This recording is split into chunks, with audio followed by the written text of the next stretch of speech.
Portugal has exploded in popularity. Lisbon is everywhere on Instagram. The Algarve looks like a cheaper Amalfi Coast. Porto feels romantic, colorful, cinematic. But here's the question almost every traveler is asking in 2026. Is Portugal still affordable, or has the secret officially gotten out? Because 5 years ago, Portugal was Europe's best-kept budget destination. Today, boutique hotels are selling out months in advance. Lisbon apartments have doubled in price, and summer crowds feel heavier than ever. So in this complete Portugal 2026 guide, I'm breaking down what it really costs right now, how Lisbon compares to Porto in the north, whether the Algarve is still worth it, and the hidden gems that let you avoid the masses completely. Stay with me because near the end, I'll share 5 critical mistakes that quietly cost travelers hundreds of dollars every year. If you enjoy in-depth travel guides that help you plan smarter and avoid expensive mistakes, subscribe now. Let's start with the big question. What does Portugal actually cost in 2026? First, flights fluctuate depending on season, but once you land, your daily budget is what really matters. Portugal is no longer cheap Europe. It is now smart value Europe. That's an important difference. You can absolutely overspend here. But if you structure your itinerary strategically, Portugal still delivers Western European beauty at prices below France, Switzerland, or Italy. Let's begin in Lisbon. Lisbon is the most expensive city in Portugal. There's no point pretending otherwise. Demand has skyrocketed. Digital nomads, cruise tourism, food tourism, and remote workers have pushed up rental and hotel prices. But Lisbon also offers the widest range of accommodation. Budget hotels in 2026 typically range from $100 to $150 per night for a private room in a decent location. Hostels can drop to $25 to $45 per bed depending on season. Mid-range boutique hotels range from $180 to $300 per night, especially in neighborhoods like Baixa, Chiado, and Alfama. Luxury properties and rooftop hotels often begin around $400 and easily exceed $700 per night in peak summer. Now here's where smart planning matters, neighborhood choice. If you stay inside Baixa or right in Alfama's most central streets, you will pay a premium. If you stay slightly outside the core in areas like Arroios or near Saldanha, prices drop significantly while still offering metro access. Lisbon's metro is efficient, clean, and affordable. A single ticket costs around $2, and day passes remain inexpensive compared to most Western capitals. Food in Lisbon can either feel affordable or surprisingly expensive, depending on where you sit down. Tourist-heavy restaurants near Praça do Comércio or directly on major tram routes charge inflated prices. But walk just 2 streets away, and the difference is noticeable. A casual lunch menu, including a drink, can cost $12 to $18. Dinner in a traditional taverna with wine usually falls between $25 and $40 per person. Seafood restaurants in prime locations can push that to $50 to $70. Coffee remains affordable at around $1.50 to $3, and the famous pastel de nata pastry usually costs under $2. Money-saving tip number 1, prioritize lunch menus over dinner. Many restaurants offer menu do dia specials that are 25 to 40% cheaper than evening pricing. Now let's compare Lisbon to Porto. Porto has also grown in popularity, but it still feels slightly more affordable. Budget hotels in Porto range from $80 to $120 per night. Mid-range options typically fall between $140 and $220. Luxury stays are usually lower than Lisbon equivalents, often starting around $300. Meals in Porto are generally cheaper as well. A casual meal can cost $12 to $20, and a quality dinner with wine often stays under $35 per person. Port wine tastings range from $15 to $30 depending on the cellar and experience.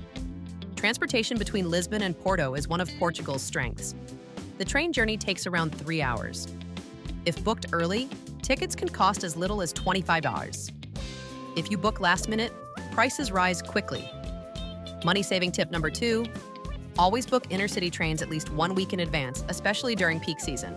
Now let's talk about the Algarve. The Algarve is where many travelers believe Portugal becomes overpriced. And in some pockets, that's partially true.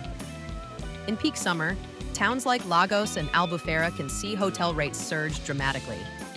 Budget accommodation in the Algarve ranges from $90 to $150 per night.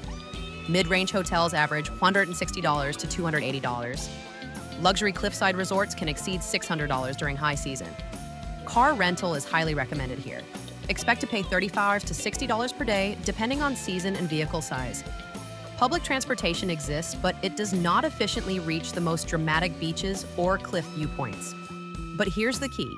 The Algarve still offers value compared to similar coastal regions in Italy or France. Dramatic rock formations, turquoise waters, sea caves, and boat tours are priced lower than many Mediterranean hotspots.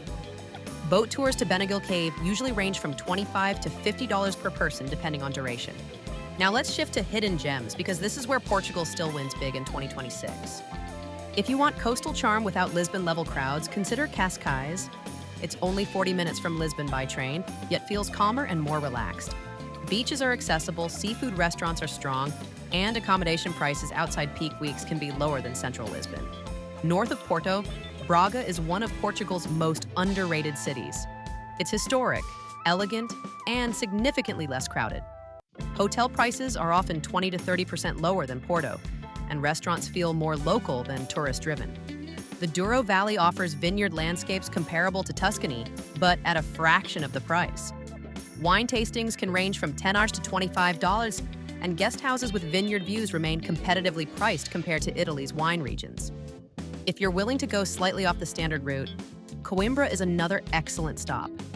It's home to one of Europe's oldest universities and offers charming streets with fewer tour buses.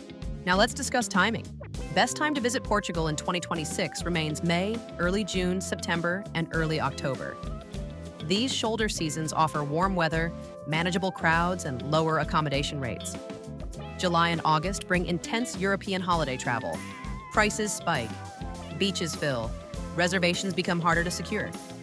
Money-saving tip number 3, avoid mid-August unless absolutely necessary. This is peak vacation time across Europe, and pricing reflects it. Now let's address 5 critical mistakes that tourists continue to make. Mistake 1, staying only in Lisbon and never exploring north or inland. Many travelers spend 4 days in Lisbon when 2 or 3 would be sufficient, then complain about crowds. Mistake 2, relying exclusively on taxis from airports. Lisbon's metro connects directly to the airport for a fraction of taxi prices. Mistake 3, booking Algarve tours directly through hotel concierge without comparing online options. Markups can be significant. Mistake 4, underestimating walking terrain. Lisbon's hills are serious, comfortable shoes are essential. Mistake 5, failing to reserve popular restaurants in advance during peak season. Walk-ins often face long waits. Let's break down a realistic daily budget. Budget traveler in Lisbon or Porto, $90 to $140 per day, excluding flights. This assumes hostel or budget hotel, casual meals, public transport, and limited tours. Middle-range traveler, $180 to $300 per day, including boutique hotel, restaurant dining, occasional tours. Luxury traveler, $400 to $800 per day, depending on accommodation choice and experiences. Compared to many Western European capitals, Portugal remains competitive. The key difference between overspending and value lies in neighborhood choice, booking timing, and tour selection. Portugal in 2026 is not a hidden bargain anymore, but it remains one of the best balanced destinations in Europe. You get architecture, coastline, wine culture, historic cities, manageable travel distances, and strong food culture without the extreme pricing of some neighboring countries. The real advantage is diversity in a compact space. You can move from Lisbon's tram-lined hills to Porto's riverside charm to Algarve cliffs within hours. Plan ahead, book trains early, avoid peak August if possible, stay slightly outside the most saturated neighborhoods, and mix iconic stops with lesser-known cities. Portugal rewards travelers who plan strategically. If this guide helped clarify whether Portugal is still worth it in 2026, like this video and subscribe for more detailed travel cost breakdowns. And comment below. Lisbon, Porto, or the Algarve, which would you choose first?